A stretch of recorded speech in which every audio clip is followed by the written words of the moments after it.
പൊതുവെ സ്വാമിമാരായ ആൾക്കാർ ഒരാൾ മരിച്ചു കഴിഞ്ഞാൽ ആ മരിച്ചവർക്ക് വേണ്ടി ബലികർമ്മം ചെയ്യണമെന്നുണ്ടെങ്കിൽ അവർ മാല അഴിച്ചു വെച്ചിട്ട് വേണം ആ കർമ്മം ചെയ്യാൻ എന്നാണ് പറയാറ്.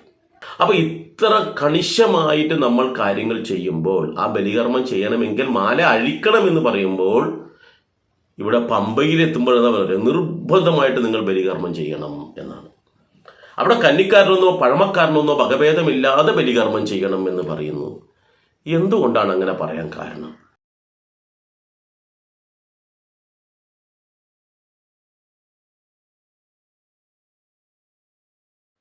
എല്ലാവർക്കും എൻ്റെ വിനീത നമസ്കാരം. പ്രിയ കുടുംബാംഗങ്ങളെ, ശബരിമലക്ക് പോകുന്ന അവസരത്തിൽ ആ ശബരിമല യാത്രക്കാരായ മുഴുവൻ ആൾക്കാരും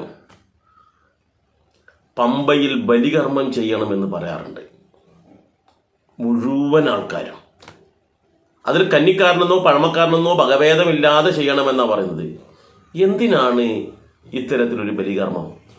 പൊതുവെ സ്വാമിമാരായ ആൾക്കാർ ഒരാൾ മരിച്ചു കഴിഞ്ഞാൽ ആ മരിച്ചവർക്ക് വേണ്ടി ബലികർമ്മം ചെയ്യണമെന്നുണ്ടെങ്കിൽ അവർ മാല അഴിച്ചു വെച്ചിട്ട് വേണം ആ കർമ്മം ചെയ്യാൻ എന്നാണ് പറയാറ്. നമ്മുടെ അച്ഛനോ അമ്മയോ ബന്ധുജനങ്ങളോ ആരെങ്കിലും മരിച്ചു, അവിടെ പോകുന്നത് കൊണ്ട് വലിയ ദോഷമില്ല. എന്നാൽ അവരുടെ ഏറ്റവും അടുത്ത ബന്ധു എന്ന വിധത്തിൽ നമുക്കൊരു ഉത്തരവാദിത്തം ഉണ്ടെങ്കിൽ ആ ഉത്തരവാദിത്തം നിറവേറ്റുക എന്നുള്ളത് അവർക്ക് ബലികർമ്മം ചെയ്തുകൊണ്ടാണ്. ഇപ്പം അച്ഛനാണെന്നിരിക്കട്ടെ മരിച്ചത്, അമ്മയാണെന്നിരിക്കട്ടെ, അമ്മാവനാണെന്നിരിക്കട്ടെ, അപ്പോൾ അവർക്ക് നമ്മൾ തമ്മിലുള്ള ബന്ധത്തിൻ്റെ ഏറ്റവും ശക്തമായിട്ടത് രക്തബന്ധമാണ്. അപ്പോൾ ആ രക്തബന്ധത്തിൻ്റെ ഫലമായിട്ട് നമ്മൾ എന്ത് ചെയ്യണം? അവർക്ക് വേണ്ടിയിട്ട് ബലികർമ്മം ചെയ്യണം. അത് മകൻ്റെ അല്ലെങ്കിൽ മകളുടെ ഉത്തരവാദിത്തമാണ്. പക്ഷേ ഈ മാല ധരിച്ചു കഴിഞ്ഞ വ്യക്തിയെ എന്താ വിളിക്കുക? സ്വാമി എന്നാ വിളിക്കുക. അപ്പോൾ സ്വാമിമാർക്ക് പൊലവാലായ്മയില്ല. അപ്പോൾ പൊലവാലായ്മയില്ലാത്ത ഈ സ്വാമി ആ അച്ഛനും അമ്മയ്ക്കും ബലികർമ്മം ചെയ്യാൻ പറ്റുമോ? പറ്റില്ല. അപ്പോഴെന്ത് വേണം? അവർ ആ മക്കളായി തീരണം, അല്ലെങ്കിൽ ആ ബന്ധുവായി തീരണം. ആ ബന്ധുവായി തീരാൻ വേണ്ടിയാണ് ഈ മാല അഴിച്ചു മാറ്റുമ്പോൾ എന്തായി? ശരിയാത്തിൽ മക്കളായി അല്ലെങ്കിൽ ബന്ധുവായി. ഇപ്പോൾ വിനോദായി. അതിനു മുമ്പ് വിനു സ്വാമിയായിരിക്കാം, മാല അഴിക്കുമ്പോഴെന്തായി? വിനോദായി മാറി. അവർക്കാണ് ബലികർമ്മം ചെയ്യുക. അപ്പോൾ ഇത്ര കണിശമായിട്ട് നമ്മൾ കാര്യങ്ങൾ ചെയ്യുമ്പോൾ, ആ ബലികർമ്മം ചെയ്യണമെങ്കിൽ മാല അഴിക്കണമെന്ന് പറയുമ്പോൾ, ഇവിടെ പമ്പയിലെത്തുമ്പോഴെന്നാ പറയുന്നത് നിർബന്ധമായിട്ട് നിങ്ങൾ ബലികർമ്മം ചെയ്യണം എന്നാണ്. അവിടെ കന്നിക്കാരനെന്നോ പഴമക്കാരനെന്നോ വകഭേദമില്ലാതെ ബലികർമ്മം ചെയ്യണം എന്ന് പറയുന്നു. എന്തുകൊണ്ടാണ് അങ്ങനെ പറയാൻ കാരണം? എന്തിനു വേണ്ടിയാണ് ഈ ബലികർമ്മം ചെയ്യേണ്ടതായി വരുന്നത്? അങ്ങനെ ചെയ്യാൻ പാടുണ്ടോ എന്നൊക്കെ നമുക്ക് സംശയങ്ങൾ വരാം എന്ന് നമ്മളത് കൃത്യമായിട്ട് മനസ്സിലാക്കാം. എന്നാൽ ഈ പമ്പയിൽ ചെയ്യുന്ന കർമ്മമുണ്ടല്ലോ, അത് മരണാനന്തരമായിട്ടുള്ള ബലികർമ്മമല്ല. ഒരു മരിച്ച ശവത്തിന് വേണ്ടി അല്ലെങ്കിൽ ആ മരിച്ച വ്യക്തിക്ക് വേണ്ടി ചെയ്യുന്ന കടമയേ അല്ല. പമ്പയിലെത്തിക്കഴിഞ്ഞാൽ നമ്മുടെ അച്ഛന് വേണ്ടിയിട്ടല്ല നമ്മൾ ബലികർമ്മം ചെയ്യുന്നത്, നമ്മുടെ അമ്മയ്ക്ക് വേണ്ടിയിട്ടോ അമ്മാവന് വേണ്ടിയിട്ടോ ബന്ധുജനങ്ങൾക്കോ അല്ല. അവിടെ ബലികർമ്മം ചെയ്യുന്നത് വേറെ തന്നെ ഒരു കർമ്മ. വിധങ്ങളെല്ലാം ഒരുപോലെ ഉണ്ടെങ്കിൽ പോലും ഇവിടെ ആ നമ്മുടെ ഏറ്റവും അടുത്ത ബന്ധുവായിട്ടുള്ള അച്ഛനും അമ്മയും ഒക്കെ തന്നെ മരിച്ചു. ഒരു വർഷം കഴിയുമ്പോഴേക്കും അവർ പുനർജന്മത്തിലേക്കുള്ള യാത്രയായി. അപ്പോൾ അവർക്ക് വേണ്ടുന്ന കർമ്മങ്ങൾ നമ്മൾ യഥാവിധി ചെയ്തിട്ടുണ്ട്. എന്നാൽ നമ്മളുമായി ബന്ധമുള്ള മറ്റ് ചരാചരങ്ങൾ നിരവധിയുണ്ട്. അതാണ് നമ്മൾ മനസ്സിലാക്കേണ്ടത്. നമ്മൾക്ക് ഇവിടെ കഴിക്കുന്ന അരി ഭക്ഷണമുണ്ടല്ലോ, പഴങ്ങളുണ്ടല്ലോ, പയറുവർഗ്ഗങ്ങളുണ്ടല്ലോ, വെള്ളമുണ്ടല്ലോ, ഇതെല്ലാം നമുക്ക് കിട്ടുന്നത് പ്രകൃതിയിലുള്ള മറ്റ് നിരവധി ജീവജാലങ്ങളുടെ സഹായത്തോടു കൂടിയാണ്. അരി മാത്രം ഉണ്ടായിക്കഴിഞ്ഞാൽ, ഒരു നെല്ലുണ്ട് നമ്മുടെ കയ്യിൽ, ഈ നെല്ലുണ്ടായിക്കഴിഞ്ഞാൽ ആ നെല്ല് വയലിലിട്ട് അവിടെ വിതച്ച് അവിടെ നിന്ന് വളർന്ന് അത് കൊയ്ത് അത് നെല്ലാക്കി അത് അരിയാക്കി അത് അടുപ്പിൽ വെച്ച് വെള്ളത്തിലിട്ട് അത് നമ്മൾ കഞ്ഞിയായിട്ടോ ചോറായിട്ടോ നമുക്ക് കിട്ടണമെങ്കിൽ നമ്മൾക്ക് ഒറ്റയ്ക്ക് വിചാരിച്ചാൽ നടക്കില്ല. അതിൻ്റെ പിന്നിൽ പ്രകൃതിയിലുള്ള നിരവധി ചരാചരങ്ങളുടെ സഹായം ഉണ്ടായിട്ടുണ്ട്. നമ്മൾ അറിയാതെ പ്രത്യക്ഷത്തിലല്ലാത്ത നിരവധി ജീവജാലങ്ങളുടെ സഹായം. ഈ അരിയെ അല്ലെങ്കിൽ ഈ നെൽമണിയെ വയലിലേക്ക് ഇട്ട് കഴിഞ്ഞാൽ ആവില്ല. വയലിൽ എന്ത് വേണം? അവിടെ വളക്കൂറുള്ള മണ്ണ് വേണം. ആ വളക്കൂർ ഉണ്ടാക്കുന്നത് പ്രകൃതിയിലുള്ള പല ജീവജാലങ്ങളുമാണ്. ആ വളക്കൂറുള്ള ഇതിലേക്ക് വെള്ളം വരുന്നത് എങ്ങനെയാ? മഴ പെയ്യുന്നത്. മഴ പെയ്യാനും ഈ പറയുന്ന പ്രകൃതിയിലുള്ള നിരവധി ജീവജാലങ്ങളുടെ സഹായം ഉണ്ടായിട്ടുണ്ട്.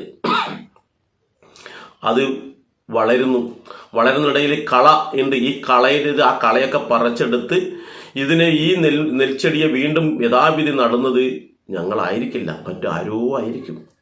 നമ്മൾക്ക് അറിയില്ല. ചിലപ്പോൾ ആന്ധ്രയിലോ മറ്റോടത്തോ കയറി വരുന്നതായിരിക്കും. അവിടെ നിന്ന് ആരോ ചെയ്തതാ.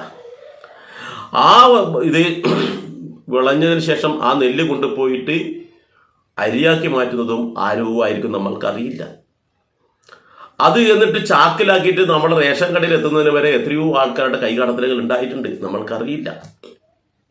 അതിനുശേഷമാണ് നമ്മളത് വാങ്ങിക്കുന്നത്. ഈ വാങ്ങിക്കുന്ന അവസരത്തിൽ ആ അരി കൊണ്ടുവന്നിട്ട് അത് കഴുകി പാത്രത്തിലിട്ട് അടുപ്പത്ത് വെക്കുമ്പോൾ അവിടെ കത്തണ്ടേ? ഈ പാത്രം ഉണ്ടാക്കി തന്നത് ആരാ? അതിലേക്ക് വേണ്ടത് വെള്ളം തരുന്നത് ആരാ? ഇത് കത്തണ്ട ഇന്ധനം എവിടുന്ന് വന്നതാ? മറ്റാരുടെയോ പ്രവർത്തനമാണ്. അപ്പോൾ നമ്മൾ അറിയാതെ നിരവധി ചരാചരങ്ങളെ നമ്മളെ സഹായിക്കുന്നുണ്ട്. അതോടൊപ്പം മറ്റു പല ഭക്ഷ്യവസ്തുക്കൾ മാത്രമല്ല, ഇതാ ഈ വസ്ത്രം, ഞാൻ നെറ്റിയിലിട്ടിരിക്കുന്ന ചന്ദനമാവട്ടെ, കുങ്കുമമാകട്ടെ, എൻ്റെ കഴുത്തിലുള്ള മാലയാകട്ടെ, എന്നെ നിലനിർത്തുന്ന എല്ലാ സാധന സാമഗ്രികളും ഇവിടെയുള്ള മറ്റു പല ചരാചരങ്ങളിൽ നിന്നുള്ള സഹായം കൊണ്ടുണ്ടായിട്ടുള്ളതാണ്, എൻ്റെ കഴിവല്ല.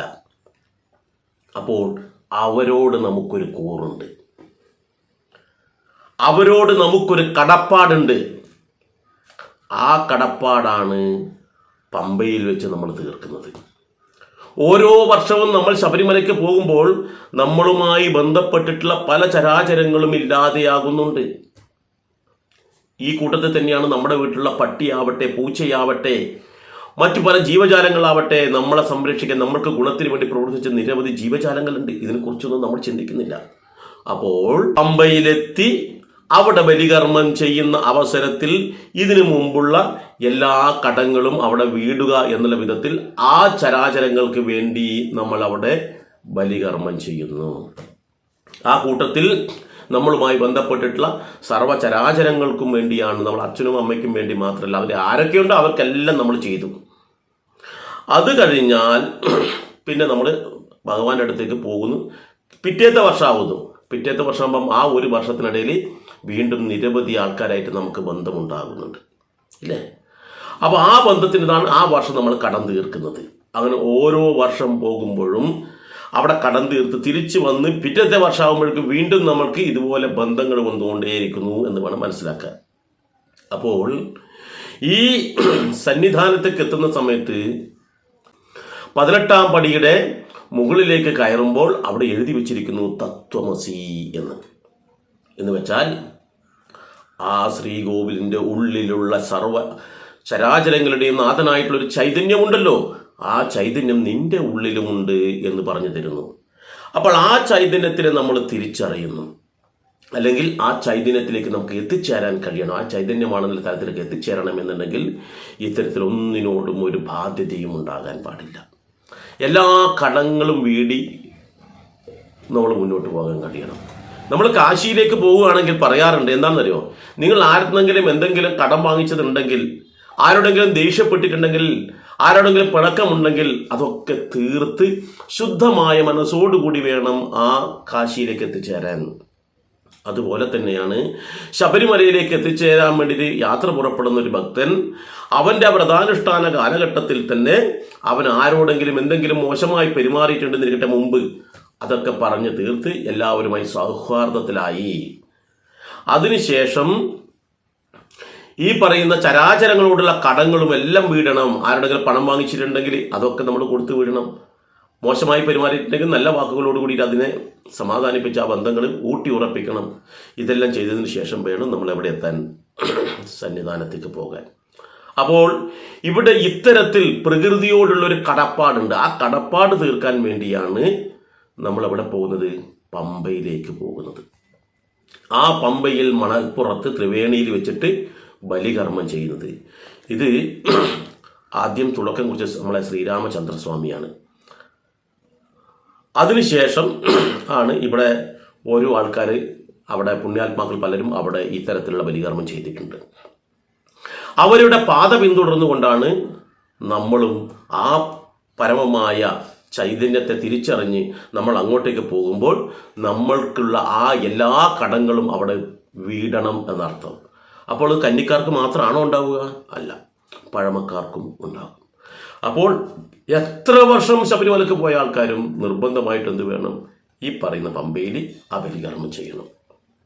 അങ്ങനെ ബലികർമ്മം ചെയ്ത് ആ കടങ്ങളെല്ലാം വീട്ടി പുതിയൊരു മനുഷ്യനായിട്ട്, അല്ലെങ്കിൽ ആ പുതിയ ശ്രേഷ്ഠതയുള്ള ഒരു ചൈതന്യം എൻ്റെ ഉള്ളിലുണ്ട് എന്നുള്ള ബോധത്തോടു കൂടി ആ ഭഗവത് സന്നിധിയിലേക്ക് എത്തിച്ചേരണം എന്നുള്ളതാണ്.